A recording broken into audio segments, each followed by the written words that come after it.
হে ইব্রাহিম, আপনি মানুষের মধ্যে ঘোষণা করেন, হজের ঘোষণা করেন যে তোমাদের উপরে হজ ফরজ করা হইল। সুবহানাল্লাহ বলবেন না? এবং আপনার কাছে মানুষ আসবে, দলে দলে মানুষ আসবে, পায়ে হেঁটে আসবে। আল্লাহ তাআলা বলেন তোমার কাছে মানুষ আসবে পায়ে হেঁটে। ইব্রাহিম আলাইহিস সালাম অনেক অনেক রেওয়ায়েতে আছে, ইব্রাহিম আলাইহিস সালাম প্রশ্ন করেছিলেন, এই জনমানবহীন এলাকায় শুধু পশু পাখি, আমি আমার ছেলে এখানে ঘর করছি, আল্লাহ এখানে আপনি এলান করতে বলছেন। মাকামে ইব্রাহিমের উপরে উঠা, কোনো কোনো রেওয়ায়েতে আছে পাহাড়ের উপর উঠা তিনি এলান করলেন।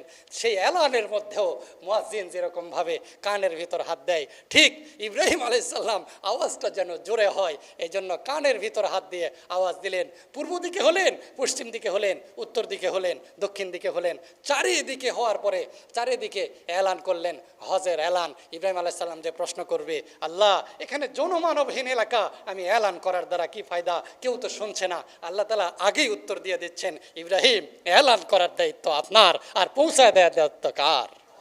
আরো আসতে বলেন না ভাই, কার? রেওয়ায়েতে আসছে, অনেক অনেক রেওয়ায়েতে আসছে, ওই সময় যাদের কাছে কানে, সমস্ত রুহের জগতে যারা সামনে আসবে প্রত্যেকের কানের কাছে পৌঁছায় দিছিলেন এই আওয়াজকে। আর ওই আওয়াজ শোনার পরে যারা লাব্বাইক আল্লাহুম্মা লাব্বাইক উপস্থিত শব্দ ব্যবহার করেছিলেন, তাদের জন্য হজের ব্যাপারে লিখনি হয়ে গেছে। বলেন সুবহানাল্লাহ। আল্লাহ তাআলা আমাদেরকে কবুল করেন যাওয়ার জন্য, আমিন বলেন না ভাই? আমিন। আল্লাহ তাআলা আমাদের সেখানে যাওয়ার জন্য কবুল করেন, সকলেই বলেন আমিন। ওয়াযিন ফিন্নাসি ইয়াতুকা ওয়াযিন ফিন্নাসি বিল হাজ্জি ইয়াতুকা রিজালান ওয়া আলা কুল্লি দামিরিন ইয়াতিনা মিন কুল্লি ফাজ্জিন আমিক। ইব্রাহিম আলাইহিস সালাম এলান করলেন মানুষের মধ্যে। তখনকার কথা স্মরণ করেন, হে নবী আমি ইব্রাহিম আলাইহিস সালামরে বলেছিলাম তুমি এলান করো। ইব্রাহিম আলাইহিস সালাম মানুষের মধ্যে, আল্লাহ তাআলা এখানে শব্দ ব্যবহার করলেন মানুষের মধ্যে, মানুষ নাই এরপরেও মানুষের মধ্যে কেন ব্যবহার করলেন? এই জন্য ব্যবহার করলেন তার আওয়াজ কিয়ামত পর্যন্ত যত মানুষ আসবে সমস্ত মানুষের কাছে পৌঁছায় দেওয়া হয়েছে। সুবহানাল্লাহ বলেন, পৌঁছায় দিয়েছে। এবং আল্লাহ তাআলা তাকে আশ্বস্ত করলেন, হে ইব্রাহিম আপনি মন খারাপ করেন না, এখানে মানুষ হেঁটে হেঁটে আসবে, এর মানে মক্কার আশেপাশের লোক হেঁটে আসবে। এরপরে বললেন সোয়ারিতে আসবে। সুবহানাল্লাহ বলবেন না? সোয়ারি কেমন সোয়ারি? আশেপাশের সোয়ারি নয়, এমন দূর দূরান্ত থেকে সোয়ারি নিয়ে আসবে, যে সোয়ারিগুলো এখানে আসা অসুস্থ হয়ে যাবে। অর্থাৎ তখন তো প্লেন ছিল না, হেলিকপ্টার ছিল না, তখন ছিল উট। তখন কি ছিল? উট। উটেরা বহু বছর পর্যন্ত, অনেক দিন পর্যন্ত পানি না খেয়েও, 6 মাস পর্যন্ত পানি না খেয়েও তারা কি করতে পারে? সফর করতে পারে, লম্বা সফর করতে পারে। তার মানে উট দ্বারা বুঝাইছে, হে ইব্রাহিম আপনি মন খারাপ করেন না, এখানে আপনি আওয়াজ করবেন, আর ওই বাংলাদেশ থেকে এখানে আপনি আওয়াজ করবেন, ওই ইরাক, ইরান, ফিলিস্তিন ইত্যাদি পৃথিবীর আনাচে কানাচে যত মানুষ আসবে। আরে ভাই, রুহের জগতে যারা যখন ছিল তখনকার সময় ওই রুহের জগৎ পর্যন্ত পৌঁছে গেছিল এই আওয়াজ। তারা আসবে, যারা লাব্বাইক বলেছেন প্রত্যেকেই এখান পর্যন্ত পৌঁছবে, আর এই পৌঁছার মাধ্যম হবে উট। সেই সময় উট বলেছে, এখন প্লেন, হেলিকপ্টার ইত্যাদি দ্বারা মানুষ যাবে। আর হযরত মুহাম্মদুর রাসূলুল্লাহ বলেন, তারা যে তোয়াফ করবে, রুকু করবে, সেজদা করবে, আমলের জন্য দাঁড়াবে, বিশ্বনবী বলেন তারা সেই দিনের মতো নিষ্পাপ হয়ে যাবে যেদিন তাদের মা তাদেরকে প্রসব করেছিল। বলেন সুবহানাল্লাহ। এলান করেছেন কে? এলান করেছেন ইব্রাহিম আলাইহিস সালাম। পৌঁছে দিয়েছেন কে?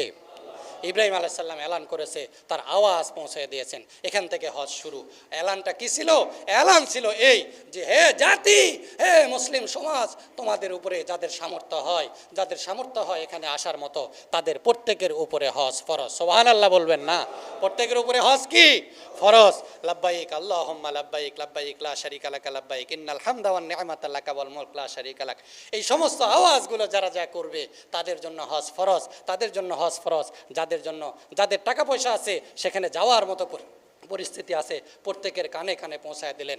সম্মানিত উপস্থিতি, আমি এখান থেকে হজের আলোচনা সামনের দিকে অগ্রসর হব, যে সামনের সপ্তাহে আবার আমরা এই আলোচনা থেকে শুরু করব, যে আমাদেরকে এলান, এখান থেকে হজের ইতিহাস, এর আগ পর্যন্ত কাবার ইতিহাস, এরপরে হজ শুরু। তার মানে হজের ইতিহাস শুরু ইব্রাহিম আলাইহিস সালাম থেকে। বলেন কার থেকে?